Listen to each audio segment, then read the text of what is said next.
ശ്രീനാഥ്, ഇന്നിപ്പോൾ പ്രധാനമന്ത്രി അങ്ങോട്ടേക്ക് എത്തുന്നു. അദ്ദേഹം ഈ ദുരന്ത സ്ഥലം സന്ദർശിച്ചു. അതിനുശേഷം പരിക്കേറ്റവരെ കണ്ടു. ഒരു ഉന്നതതല യോഗം ചേരുന്നുണ്ടായിരുന്നു. ആ യോഗം തുടരുകയാണോ? മറ്റൊന്ന്, ആശുപത്രിയിൽ അവിടെ കാണാൻ കഴിയുന്ന കാഴ്ചകൾ എന്താണ്?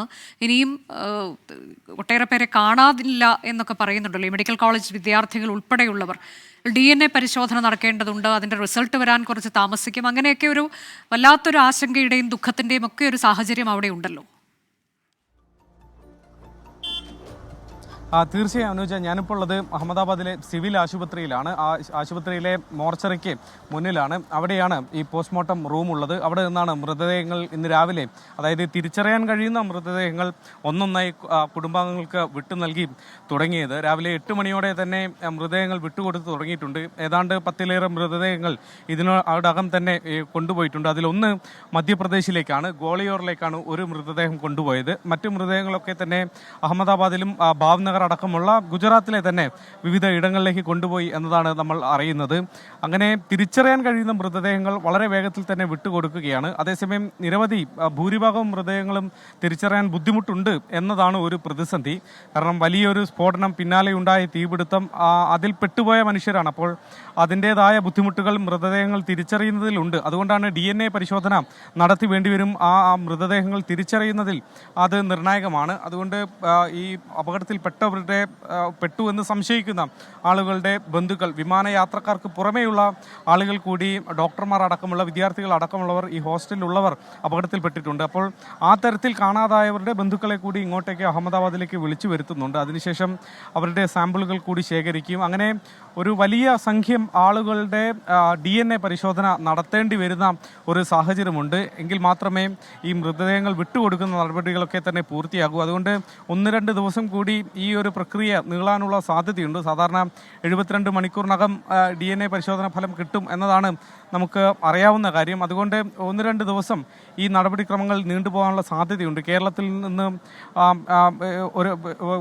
നിന്നുള്ള ഒരു യുവതി ഈ അപകടത്തിൽ മരിച്ചതാണ്. അപ്പോൾ അവരുടെ ബന്ധുക്കൾ നാട്ടിൽ നിന്ന്, പത്തനംതിട്ടയിൽ നിന്ന് വരേണ്ടതുണ്ട്. ഇന്ന് തന്നെ അവർ എത്തിയേക്കും എന്നതാണ് നമ്മൾ അറിയുന്നത്. അങ്ങനെയെങ്കിൽ അവർ എത്തുന്നതിന് പിന്നാലെ അവരുടെ രക്തസാമ്പിളും ശേഖരിച്ച് പിന്നെ DNA പരിശോധന നടത്തിയതിന് ശേഷം അത് ആ വ്യക്തി തന്നെ എന്ന് ഉറപ്പിച്ചതിന് ശേഷമായിരിക്കും മൃതദേഹം വിട്ടുകൊടുക്കുക. പിന്നീട് നാട്ടിലേക്ക് അത് കൊണ്ടുപോവുകയും ചെയ്യും. ഏതാണ്ട് ആ തരത്തിലാണ് ഭൂരിഭാഗം ആളുകളുടെയും ഒരു അവസ്ഥ. DNA പരിശോധന നടത്തിയാൽ മാത്രമേ തിരിച്ചറിയാൻ കഴിയൂ എന്നൊരു അവസ്ഥയുണ്ട്. അതുകൊണ്ടാണ് കാണാതായ ആളുകളെ സംബന്ധിച്ചിടത്തോളം ഒരു അവ്യക്തത ആ കാര്യത്തിലുള്ളത്. ഔദ്യോഗികമായി ഈ തരത്തിൽ DNA പരിശോധന നടത്തി സ്ഥിരീകരിക്കാതെ കാണാതായവരാണ് എന്ന കാര്യത്തിലൊന്നും തന്നെ ഒരു ഉറപ്പ് ഔദ്യോഗികമായി പറയാൻ കഴിയില്ല. അതുകൊണ്ടാണ് ആ രീതിയിൽ ഒരു അവ്യക്തതയുള്ളത്. നമുക്കറിയാം, ഈ മെഡിക്കൽ കോളേജിൽ PG വിഭാഗത്തിൽ ഏതാണ്ട് 60ഓളം മലയാളി വിദ്യാർത്ഥികൾ പഠിക്കുന്നുണ്ട്. നേരത്തെ ഞാൻ ഡോക്ടർ എലിസബത്തുമായി സംസാരിച്ചിരുന്നു.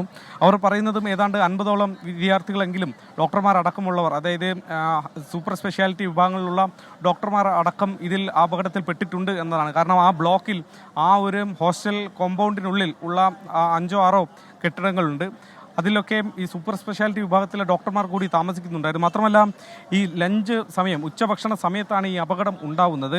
അതുകൊണ്ട് ഭക്ഷണം കഴിക്കാൻ എത്തിയ ആളുകൾ കൂടി ഈ അപകടത്തിൽ പെട്ടിട്ടുണ്ട് എന്നത് ആണ് ഈ ഒരു അപകടത്തിൻ്റെ വ്യാപ്തി കൂട്ടുന്ന ഒരു കാര്യം. എലിസബത്തിൻ്റെ പോലും ഒരു സുഹൃത്ത് ഈ അപകടമുണ്ടായ സമയത്ത് കെട്ടിടത്തിൽ നിന്ന് താഴേക്ക് എടുത്ത് ചാടി അവരുടെ എല്ലുകൾ പൊട്ടിയിട്ടുണ്ട് എന്നതാണ് പറഞ്ഞിരിക്കുന്നത്. അങ്ങനെ പല തരത്തിൽ ഈ ദുരന്തത്തിൽ വന്ന് പെട്ടുപോയ കുറേ മനുഷ്യരുണ്ട്. അതിൽ വിമാനത്തിൽ സഞ്ചരിച്ച ആളുകൾക്ക് പുറമെയാണ് ഈ തരത്തിൽ കൂടി ഈ ദുരന്തത്തിൻ്റെ വ്യാപ്തി വർദ്ധിപ്പിക്കുന്ന തരത്തിൽ കുറേ അധികം മനുഷ്യർ മരിച്ചത്. ഏതായാലും അഹമ്മദാബാദിലെ വിവിധയിടങ്ങളിൽ ഇപ്പോൾ ബ്ലഡ് ഡൊണേഷൻ ക്യാമ്പുകൾ നടക്കുന്നു എന്നതൊക്കെ ഈ ഒരു ദുരന്ത സമയത്തെ മനുഷ്യത്വത്തിൻ്റെ ചില മുഖങ്ങളാണ്. അത്തരമൊരു ക്യാമ്പിൽ കൂടി സഞ്ചരിച്ചാണ് നമ്മൾ തിരികെ ഈ മോർച്ചറി ഭാഗത്തേക്ക് വന്നിട്ടുമുള്ളത്. ഏതായാലും ദുരന്തം നടന്ന ഇടത്ത്, വിമാനം തകർന്നു വീണ ഇടത്ത് ഇന്ന് രാവിലെ പ്രധാനമന്ത്രി എത്തുന്നു. വിമാനത്താവളത്തിൽ നിന്ന് നേരെ 9 മണിയോടെ പ്രധാനമന്ത്രി ആ ദുരന്ത ഭൂമിയിലേക്ക് എത്തുന്നു. അവിടെ ഒരു 10-15 മിനിറ്റ് അദ്ദേഹം സന്ദർശനം നടത്തുന്നു.